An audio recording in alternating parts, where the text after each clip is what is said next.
Vex Captain Thornarchis possessed the kind of exoskeleton that had evolved specifically to convey disdain. Every chitinous ridge on his carapace seemed designed to express bureaucratic irritation, which made him exceptionally qualified for his current position reviewing recruitment applications at Station Nexus 7.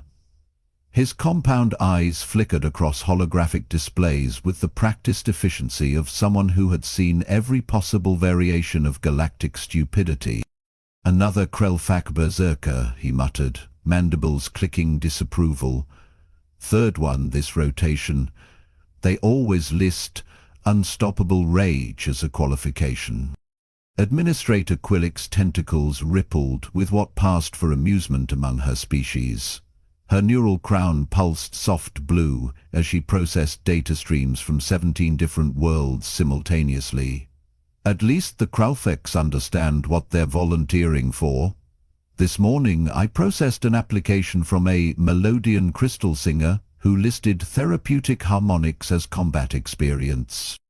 The recruitment station orbited Kalos 9's smaller moon, offering a spectacular view of the planet that had become the Coalition's most pressing nightmare. From this distance, the world looked almost peaceful.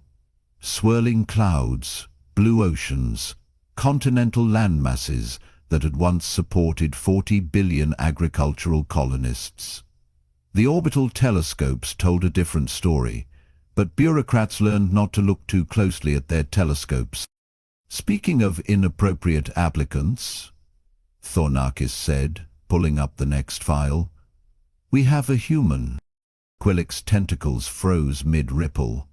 "A what?" "Human. Species designation 7 Alpha Terran. Single applicant.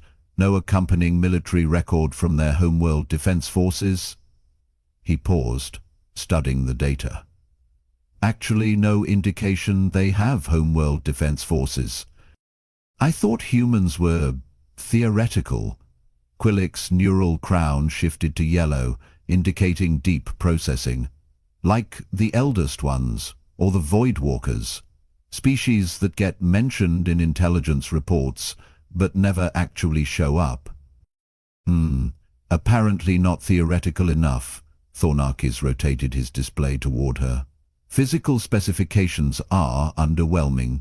No genetic modifications, no cybernetic implants, no apparent evolutionary advantages. Maximum lift capacity barely exceeds their own body weight.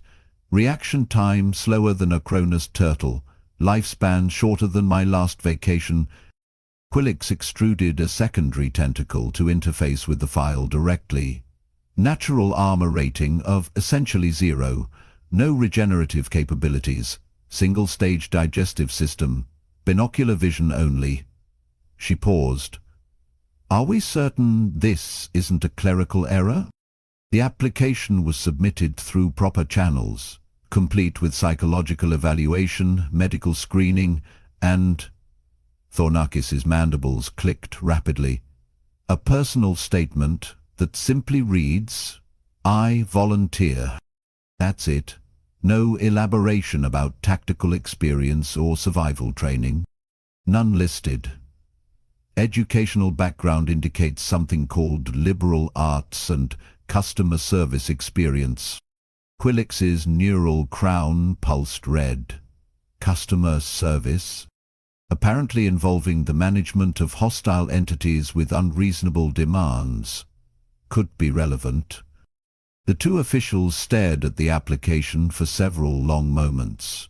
Outside their viewport, a Coalition patrol ship limped past, its hull scarred by encounters with the plague swarm. They'd been processing applications for 3 months, searching for anyone capable of surviving more than 6 hours on Kalos 9's surface. The casualty reports made for sobering reading. "Bring her in," Quillick decided. "If nothing else, we can use the meeting to gather intelligence about human capabilities." 20 minutes later, the human arrived. She was exactly as unremarkable as her file suggested. Medium height, brown hair pulled back in a practical style, wearing standard-issue civilian clothing that had clearly seen better days. No visible weapons, No apparent augmentations, no intimidating presence whatsoever. Designation? Thornarchis asked. Phoenix. Full designation? Phoenix. Quillick's tentacles twitched. Is that a title, rank, or personal identifier? It's what I go by. The human's voice carried an odd quality, not aggressive, not defensive, just matter of fact. She stood with relaxed posture, hands clasped behind her back, studying the two officials with curious eyes that seemed to catalogue everything without judgment. You understand the nature of this assignment? Thornarchis continued. Pest control, on a planetary scale. The previous 3 military expeditions were completely eliminated. The plague swarm adapts to any threat within hours. Evolution as a weapon. Phoenix nodded. Sounds inconvenient. Inconvenient? Quillick's neural crown flared bright orange.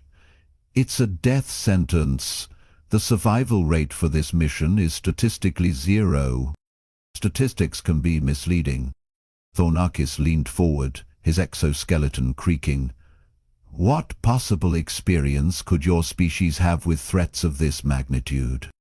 Phoenix considered the question with the same casual attention she might give to a weather report.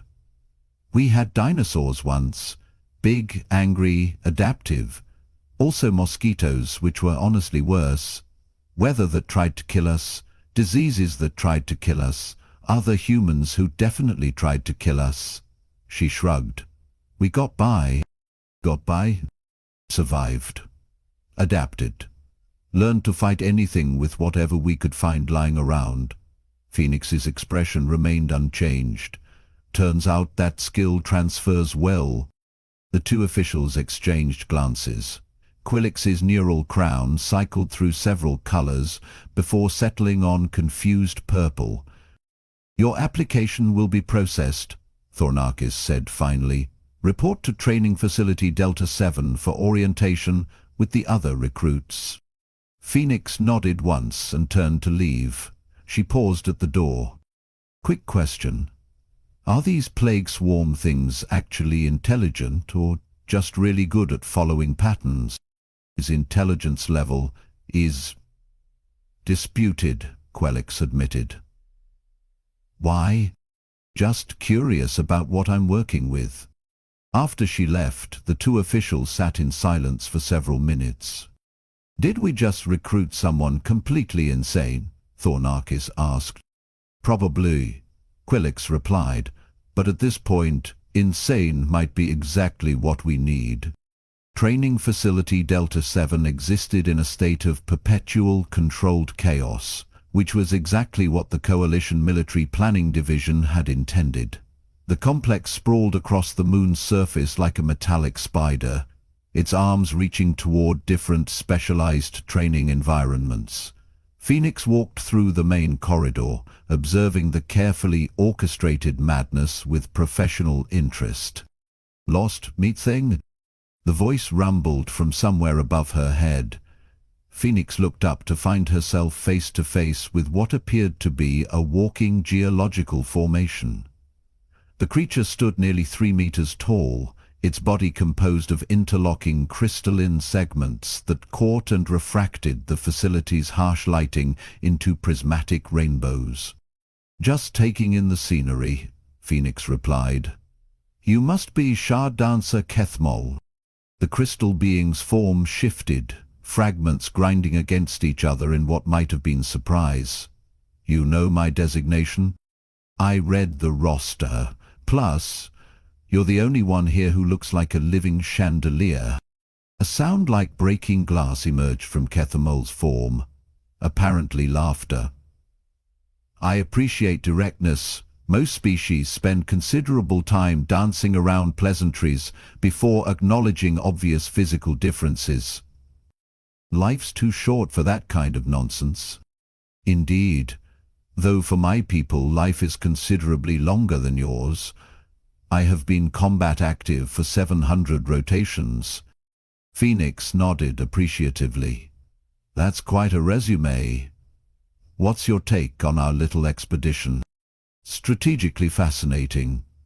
The Plague Swarm represents the first opponent capable of matching Vorthak regenerative capabilities. My people have never encountered an enemy that could adapt faster than we could reconstruct our damaged forms. Was a good soul. That does sound problematic. Problematic.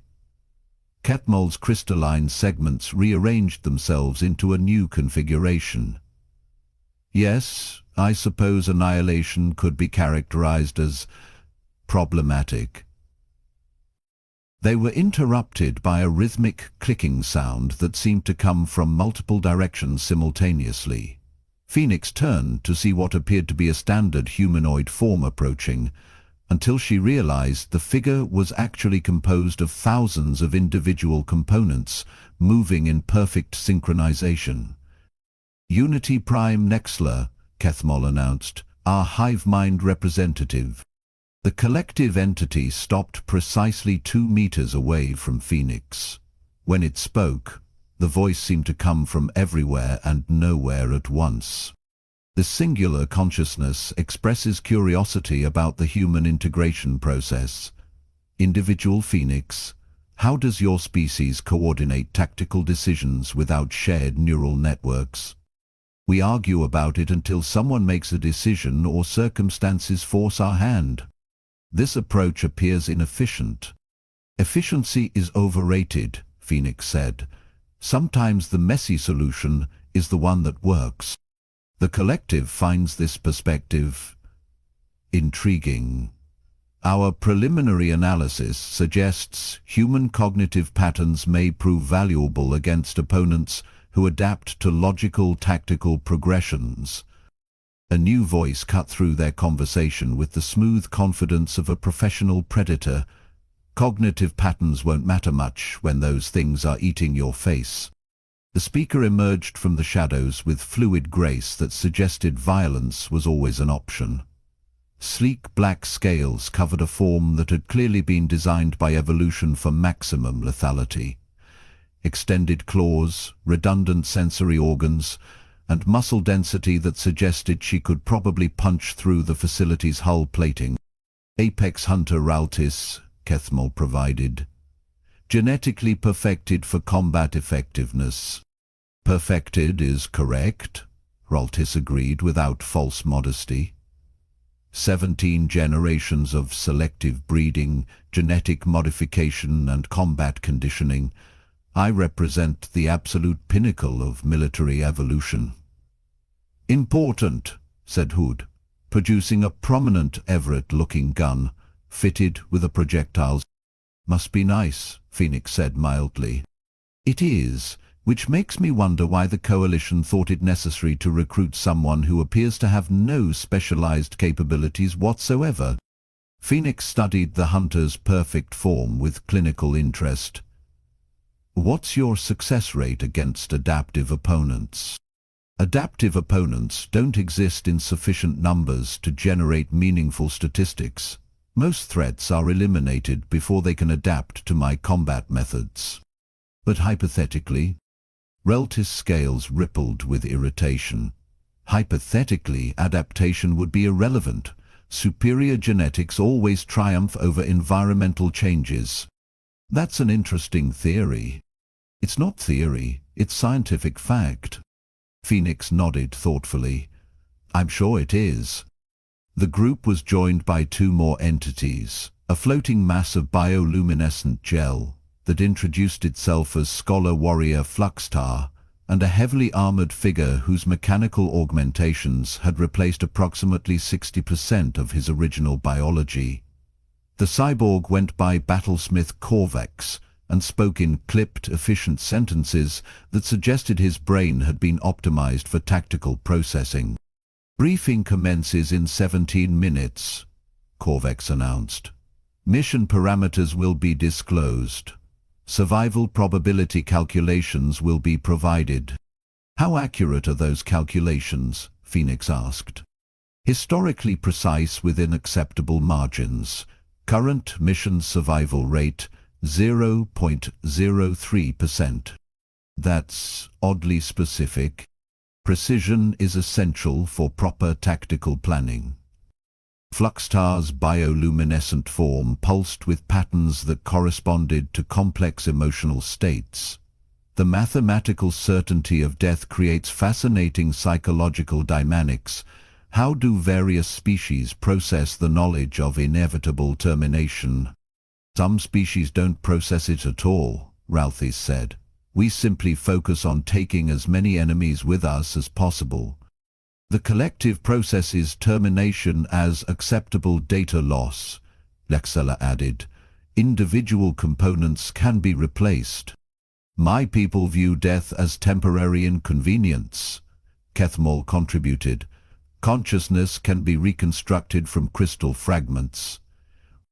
All eyes turned to Phoenix.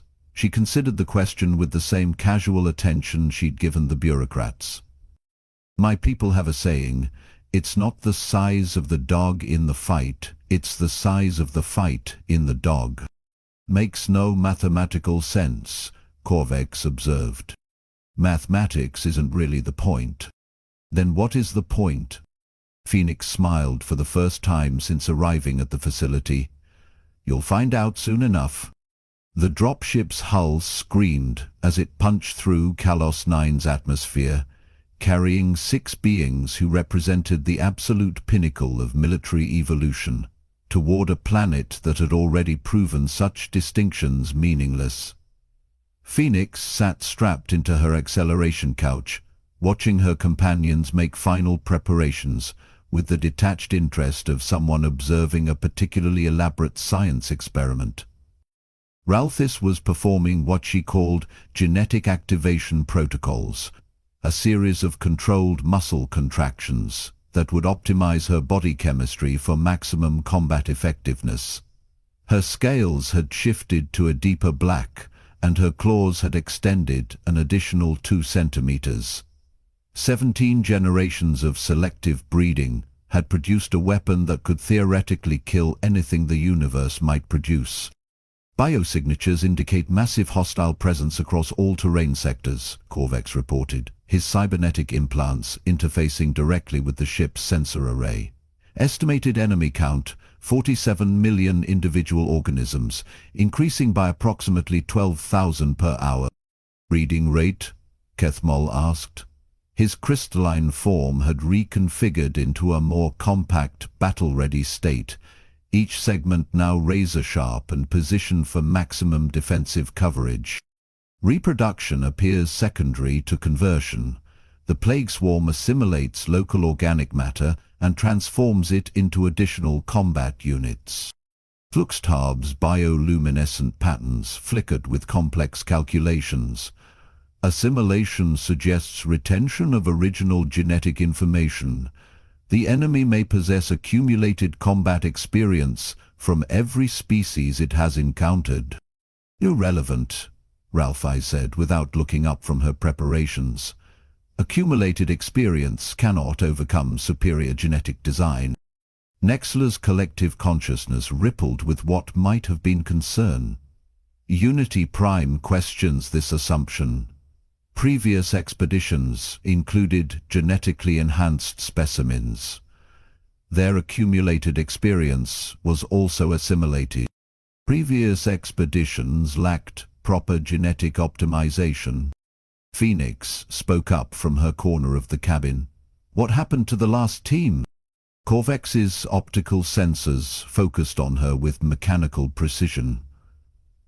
Expedition 7 consisted of 12 Andromedan shock troops, genetically modified for extreme combat situations. Initial contact successful. Enemy casualties estimated 4,000.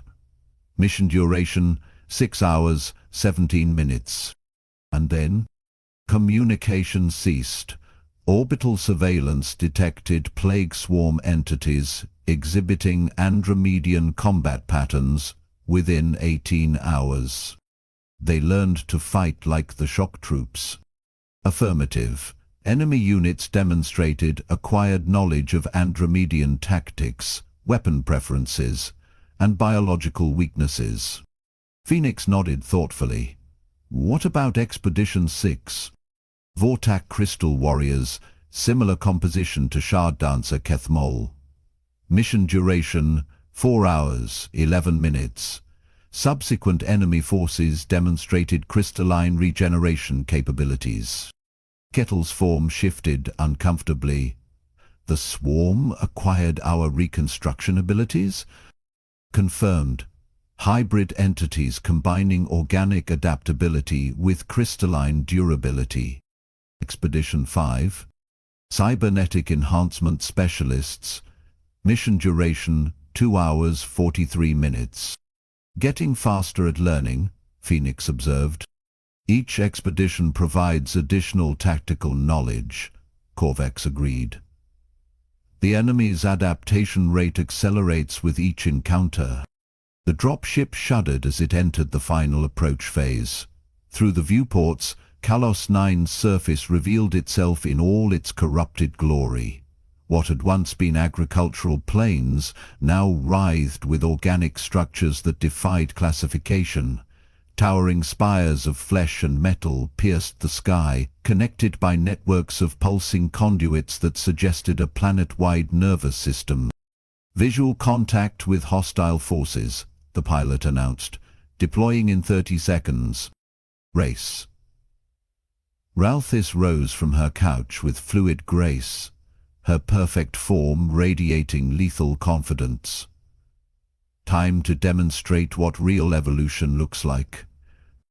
The landing zone materialized around them in a storm of energy weapons and organic projectiles. The plague swarm had been waiting. Phoenix's first impression was that someone had taken nightmares from a dozen different species and taught them to work together. Creatures that combined the worst aspects of insect, machine, and pure malevolence swarmed across the landscape with coordinated precision.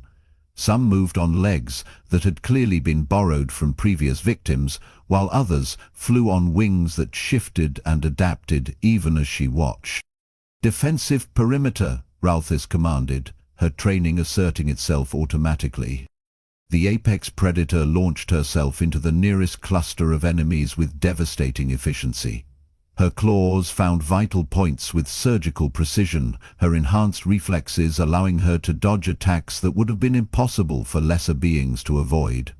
For approximately 47 seconds, she was everything her genetic designers had promised. Then the swarm began to adapt. "They're matching my attack patterns," Ralthis snarled, her perfect form suddenly struggling against enemies that moved with familiar grace. Kethmol's crystalline segments exploded outward in a defensive formation, each fragment seeking enemy targets with lethal accuracy. The swarm entities shattered against his razor-sharp form, their biological matter unable to penetrate his mineral defenses, until they grew mineral defenses of their own. "Impossible," Kethmol rumbled as enemy claws scraped against his crystalline armor. "Organic matter cannot achieve this density." "Organic matter can, when it's been assimilating crystalline warriors for 3 weeks, Phoenix pointed out, calmly observing the battle from behind a piece of debris. Nexla's collective consciousness attempted to coordinate the group's movements, but the swarm entities began disrupting their neural networks with interference patterns they'd learned from previous hive-mind encounters. The unity that had made them invincible became a liability as enemy forces exploited their interdependence. Fluxtar's bioluminescent communication system proved equally vulnerable. The swarm had encountered similar species before, and their light-based signals were being jammed by creatures that had learned to produce counter-frequencies. Corvex lasted longer than the others, his cybernetic enhancements providing tactical advantages that organic minds couldn't match. But even mechanical precision had limits when facing enemies that had already absorbed the combat knowledge of dozens of cybernetic specialists. "Tactical recommendation," he announced as his weapon systems began to fail. "Immediate extraction advised, mission parameters exceeded." "Extraction isn't an option," Phoenix said, rising from her cover, ships gone. Above them, the dropship's wreckage was already being consumed by swarm entities that had somehow learned to fly, despite having no apparent wings 10 minutes earlier. "We're stranded," Ralthis gasped, her perfect form bloodied and exhausted. "Stranded is such a negative word," Phoenix replied, pulling a piece of twisted metal from the debris field. "I prefer presented with new opportunities." "What opportunities?" Kethmol demanded, his crystalline segments now cracked and dull. Phoenix tested the metal's weight and balance, then smiled that same unsettling smile from the training facility. "The opportunity to show you what 7 billion years of evolution on a death world actually produces." The swarm entities paused in their advance, suddenly uncertain. They had adapted to every conceivable threat, absorbed the combat knowledge of dozens of species, and evolved beyond their original limitations. They had never encountered anything quite like what Phoenix was about to show them. "Step back," she suggested to her companions. "This might get messy."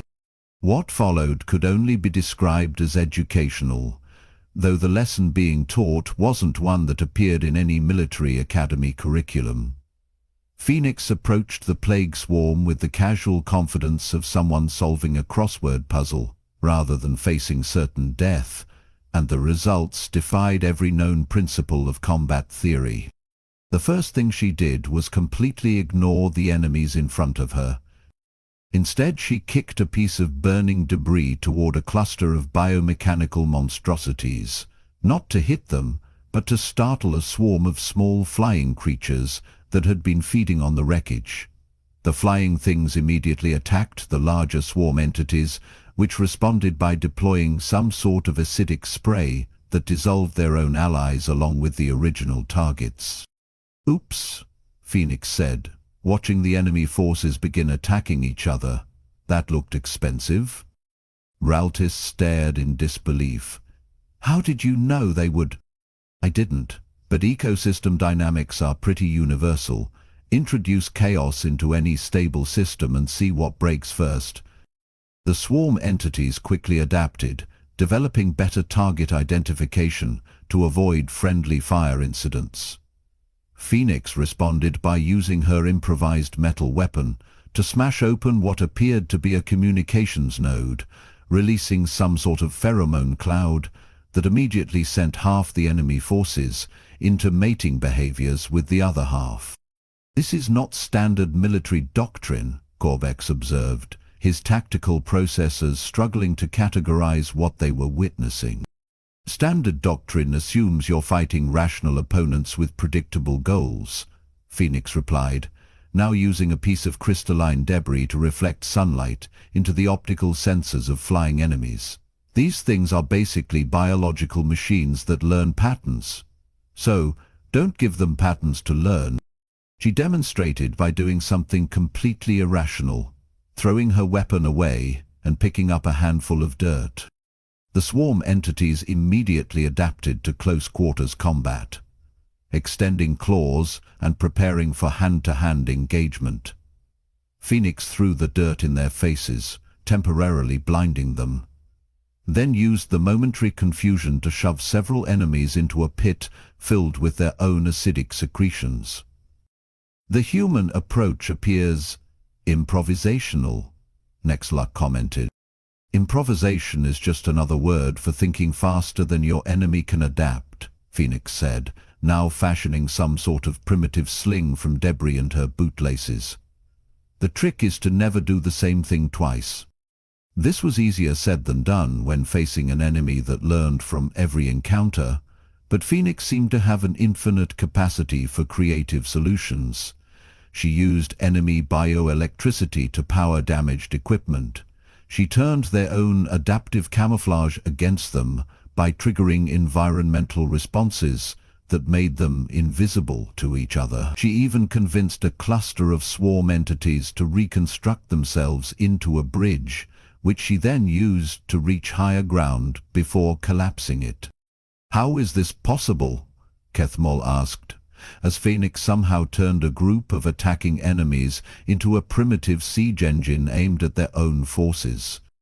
"Evolution isn't about becoming perfect," Phoenix explained, using her makeshift sling to deliver a payload of explosive seeds she'd harvested from local plant life. "It's about becoming adequate for any situation. My species spent millennia learning to survive everything from ice ages to angry neighbors with pointy sticks." The swarm tried desperately to adapt to her tactics, but adaptation required recognizable patterns. Phoenix never used the same approach twice, never followed logical progressions, and seemed constitutionally incapable of doing anything the sensible way when an insane alternative presented itself. When cornered by a group of heavily armored enemies, she didn't fight them. She convinced them to fight a structural support beam until the ceiling collapsed. When faced with enemies that could regenerate from any injury, she didn't try to damage them. She led them into an area where regeneration became a liability, causing them to grow so rapidly they became immobilized by their own healing factors. By the time the local swarm forces retreated to regroup and analyze these impossible new tactics, Phoenix had somehow converted a significant portion of the battlefield into an impromptu recycling center that was systematically breaking down enemy forces and converting them into useful materials. "Status report," she called to her surviving companions. "Impossible," Ralphis managed. "Everything you just did violates basic tactical principles. Tactical principles assume your enemy is thinking clearly. These things are basically organic computers running combat software. Computers hate paradoxes and impossible situations. You defeated them by being irrational. I defeated them by being human." 3 hours later, back at Station Nexus 7, Vex Captain Thornakis and Administrator Quillix were reviewing mission reports with the kind of stunned bewilderment usually reserved for discovering that mathematics had been wrong about everything. "She turned the entire swarm colony into a self-destructing ecosystem," Quillix reported, her neural crown cycling through colors that didn't have names. "Using techniques that our tactical computers classify as aggressively nonsensical." "The other recruits survived?" "Barely. They're requesting immediate reassignment to less dangerous duties. Apparently, watching a human work is more terrifying than facing the swarm directly." Thornakis's mandibles clicked thoughtfully. "And the human?" "Filed a request for another assignment. Something about just getting warmed up." Outside their viewport, another coalition patrol ship limped past, its hull bearing fresh scars from encounters with impossible enemies. But for the first time in months, it was accompanied by several pristine vessels bearing human crews, their identification beacons cheerfully announcing their willingness to tackle any pest control jobs the galaxy might require. "I think," Quillix said slowly, "we may have been recruiting the wrong species." "For 3,000 years, Thornakis agreed. In the distance, Phoenix was already boarding transport for her next assignment, humming something that sounded suspiciously like a song about the inadvisability of picking fights with creatures from death worlds. The universe, it seemed, was about to discover what happened when adequate became the most dangerous qualification of all. The cosmic joke, as it turned out, wasn't that humans were secretly superior. It was that everyone else had been trying so hard to be perfect, they'd forgotten that perfect was just another word for predictable. And in a universe full of adaptive enemies, predictable was the most dangerous thing you could be. Adequacy, on the other hand, could surprise you.